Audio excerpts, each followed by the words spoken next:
Hey, Brian Salisbury here of Film School Rejects. We are here with Jason Stedman, George Hardy, Michael Stevenson, the stars and director not only of Best Worst Movie, but also Troll 2 as well.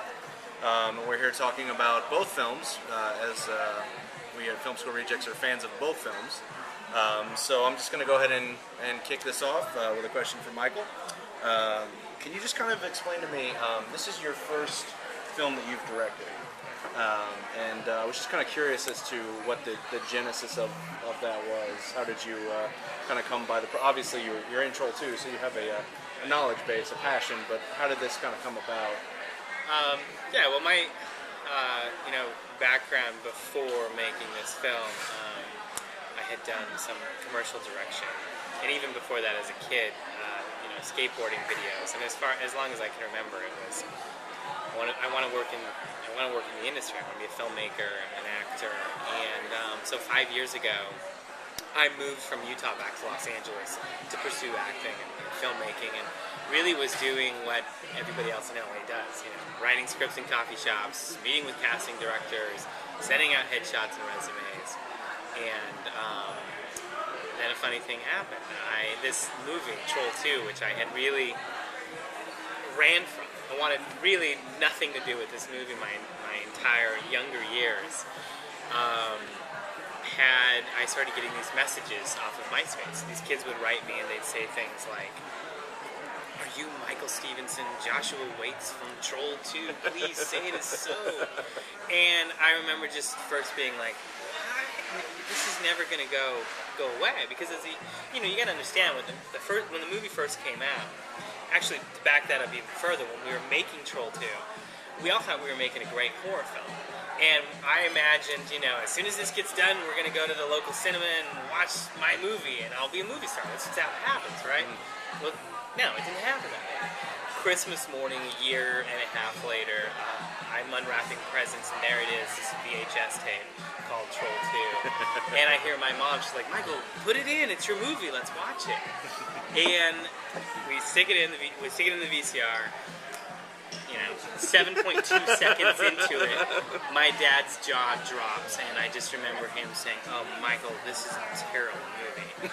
And just looking at it and being like, "What? This isn't my movie. This isn't, and being embarrassed throughout my teenage years. I was always on, and I even continued to do more acting and different things, but nothing got seen more than Troll 2. Sure. So, you can imagine, so 5 years ago, as I started getting these messages, first it was like, oh my gosh, I'm going to die and be remembered as a kid who pisses all over his family's dinner. And just, I didn't want anything to do with it.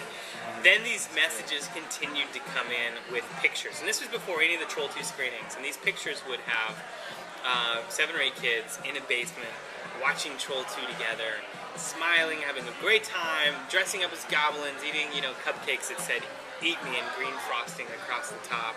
And I remember just looking at those pictures and just being, why? And this was April of 2006, and it was that same month that I woke up one morning, and I just remember smiling and just saying, wait a minute, I'm the child star of the worst film ever made. Yeah, it's funny. I'm really glad now that I didn't send you my picture from 2006 of me watching Troll 2. I'm gonna skip over that part. So obviously that sounds to me like the moment when you kind of understood that this was kind of a cult phenomenon. I kind of want to open this up a little bit. For you guys, when did you kind of get the impression that this thing that you maybe had forgotten about had found an audience even years later? Like, what was that point? Like, when did you discover that? Yeah, Jason, I've never heard your answer on that. Timelines are horrible, but I think it was about 4 years ago, before we had the first screening, I happened out on the IMDb, just my friends, we love Troll 2, and we've been having these parties for years and years and years. For the past, really, 17 years, I've been part of these Troll 2 parties and screenings and that, so this was nothing new for me. And I remember going out on Internet Movie Database to Troll 2, and happenstance checking out the posting boards and seeing that there's a lot of discussion about this movie. I was shocked. There was a ton of discussion, and then I saw that Darren, one of our cast members, was out there just talking. And I remember mentioning to my friends who were all Troll 2 fans, I really think that people are talking about this movie like around the world and that. And then shortly after that, I heard from George, and I heard from some of the organizers of these Troll 2 screenings, and I sort of just tapped into the fact that this was something big around the world that people really loved it. Then started getting fan mail, and then just the whirlwind that we've all been through, the radio interviews, the magazine interviews, and that.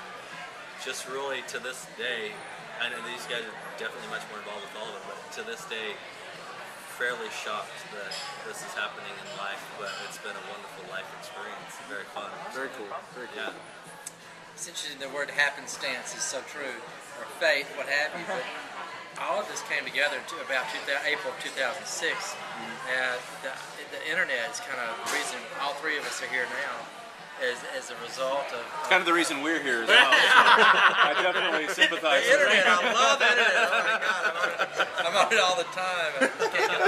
I love my new iPad, by the way. It's pretty cool. You heard it here. It actually serves a I purpose. kind of like it. I think it really... George It Hardy needs is to have a endorsing camera. it. It needs to have a camera. It doesn't. Stephen Jobs, you need to hear this. You need to get the camera on the front and the back so we can all Skype. It's so stupid you didn't put a camera on the dang iPad. I mean, the internet's. I mean, this. You know. Anyway.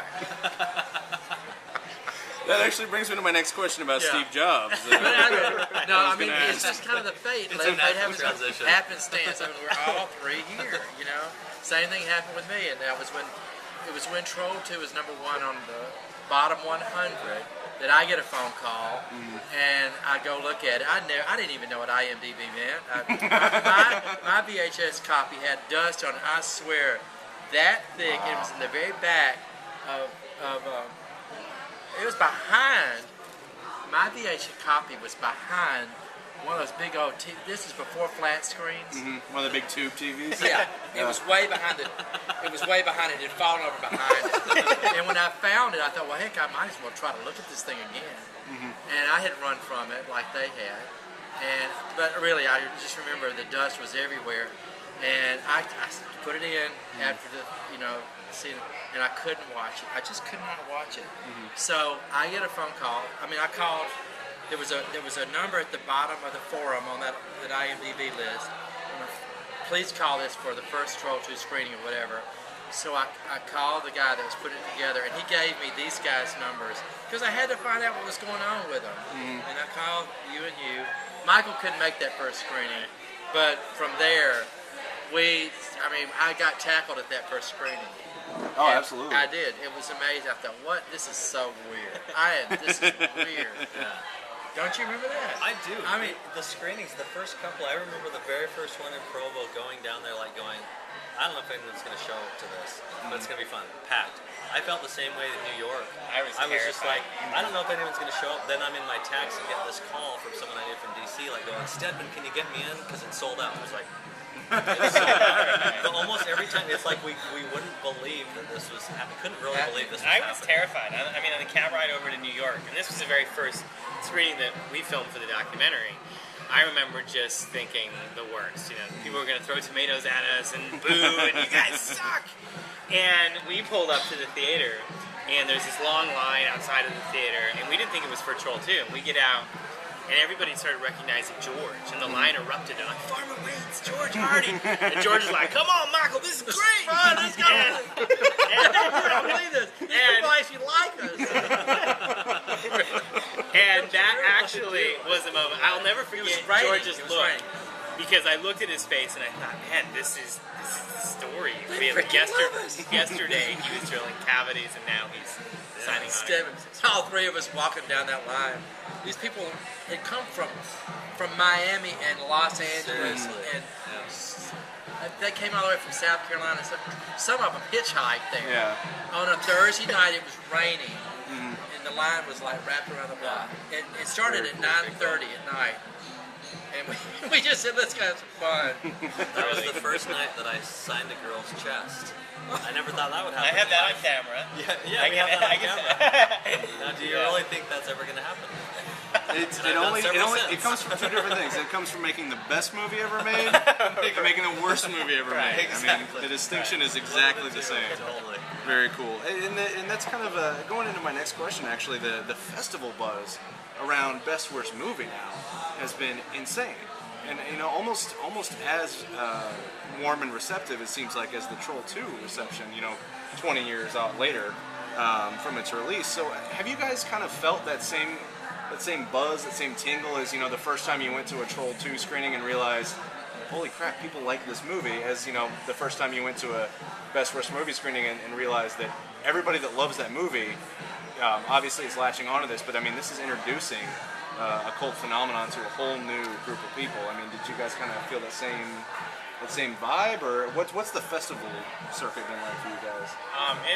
Really, I have to say, extremely grateful for how well it's been received. We've played throughout the world, and I remember just when I started making the film, it was always like a dream to premiere it at South by Southwest. And so when that happened, I can't explain the feeling that I had at the Alamo Drafthouse, where years prior I'd filmed Troll 2 screening for the documentary, and to be back there and to show Best Worst, and in that type of environment. And George had never seen the movie. He didn't see it until the very first time at a festival. And so for me to see him experience it and feel the warmth and just, there's no words for it. Well, that's what provides such a genuine angle to the movie is, it's obvious that George, when you saw that movie and when you saw the crowds lined up, it struck me how you probably had not seen that movie. Because the surprise and the elation on your face. We're talking about Troll 2 or Best Troll. Worst? Well, I get so confused in these interviews. I don't know which freaking movie we're talking about. Right. We kind of do go back and forth a little bit. Make yourself clear. Right. No, you're Steve Jobs, damn it. Freaking, which film are you talking about? I'm so tired of this. Well, no. I mean, when you in the movie, when you're attending Troll 2 screening, and Best Worst Movie, when you're attending Troll 2 screenings, I think that's what adds such a genuine angle to Best Worst Movie, is that when you get to these Troll 2 screenings in the film, it's obvious that you hadn't seen the movie in a long time, because the elation and the surprise on your face was. I still am blown away. I think the three of us do feel, he said the word, he's so pretty much thankful for it. It's so heartfelt on all three of our parts. Number one, more than anything, you can only imagine what it's been like for us three. Plus, there's a whole another maybe 4 or 5 guys that or ladies too that were in Troll 2 that we are actually back together again. So the relationships that we've built. These are like my best friends. Awesome. Yeah. We stay in touch, and just doing the documentary, making Best Worst Movie was such a fun process for us, and it's been an incredible ride. It's taken 4 years, over, like Michael said, 420 hours of footage, 28 cities, 8 countries, and the support that we've had from all the cast members, which was kind of hard at first. It is. It is to get back, entice folks to get in it. But it's been a fantastic experience, and to be here and here back in Austin is pretty emotional for us. I know it will be emotional tomorrow night for the theatrical opening of this film. It's a dream come true, don't you think, Jason? Very cool. Yeah, it's actually, I was wondering about a couple of people as far as whether they've seen the documentary yet or not. And the two people I'm most interested to know is, has Margot seen it? And has Claudio seen it? Yeah, Margot, she hasn't seen it. She's pretty much a shut-in. I don't know if she watches very much of anything these days. And she is, she's pretty much a shut-in. And we actually tried, what you saw in the film, we tried to get her to go to a screening. Yeah. And it just didn't happen. You were trying to get her to go to the Rolling Roadshow screening, exactly. right? Yeah. And so she hasn't seen it. Claudio saw it. And it was really, I hoped that Claudio would enjoy it. I really, because I have a lot of respect for Claudio. He put so much heart into making Troll 2, and that's why it is what it is, because of his sincerity, in making this film. It wasn't, done ironically or cynically. It's like his movie about vegetarian goblins. And so when he saw Best Worst Movie, and he wrote me an email that said it was beautiful, and that was it. And then Rosella, his wife, called me and left me a message and said, "We love it." And then she wrote me an email and she said, Claudio loved it because basically she said he loved it because it felt more narrative than traditional documentary, and I was really pleased and glad that he liked it. So. Yeah, absolutely.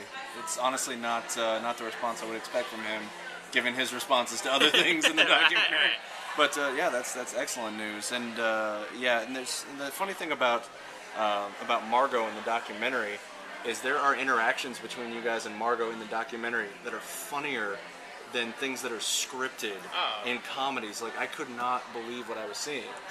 Like, and I think a lot of people are going to have a hard time believing that that's real. Oh, Yeah. right. But That's it's right. oh my goodness. It's really Oh, weird. it's- It's funny because we've seen, it's those golden nuggets that you hope for with a documentary. And I remember when I first saw the footage from Katie.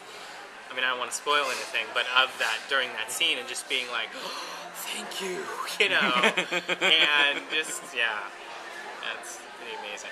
Very cool. And I think what a lot of us can appreciate about the documentary is it kind of promotes this unbiased passion for film. I mean, for people that are just, it's life affirming for a lot of us that have kind of, like for me personally, I moved across the country for the Alamo Drafthouse Right. because I wanted to immerse myself considering in. Yeah, good. You heard it here. Every week, it's Verbal like, we should contract move is binding in the Boston. state of Texas. But no, and so like there's just this in Austin especially, and I think you guys have probably experienced this being here so many times, is that there's such a love for everything film, and what I'm interested to know from you guys is, apart from Troll 2, did you have those films maybe growing up that critically maybe fell by the wayside, but that you always had a soft spot in your heart for it? I mean, obviously Troll 2 for a lot of us is that film, but I was curious to know if there were movies that you guys maybe latched onto that maybe would have occupied kind of the same nefarious cult Alright, I area. loved, as a young kid, do you remember the movie Chud? Of course I remember the It's like movie my Chud. first, actually that was my first R-rated movie, and that always is kind of just, I've had this closeness to. But others, I'm trying to think of other films that, I mean, do you guys remember any? Well, honestly, probably the film that was Airplane, the #1 Airplane. I really think it sounds really weird, but I have developed a sense of humor like that. And every movie like that, Naked Gun, from then on. All the I've Abrams and Zucker yeah, and stuff. that is my sense of humor. People know me for that sense of humor that's walking the line between appropriate and inappropriate and dry. And I loved, to this day, Airplane. I just think is the funniest movie. And that stupid humor. That's my humor. So I'd say Airplane. Very cool. Very cool. How about you, George? Well, yeah, but I was asked a question about one of the. What is your? Someone fell over there. Not even midnight. It's not even not, right.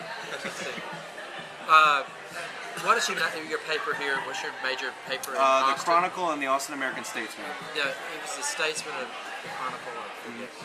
He asked me what my favorite worst film was, and I just said, I'm not a big time film goer, but I just remember Bo Derek in Tarzan and how bad that she played that role. It Yeah. was just so bad.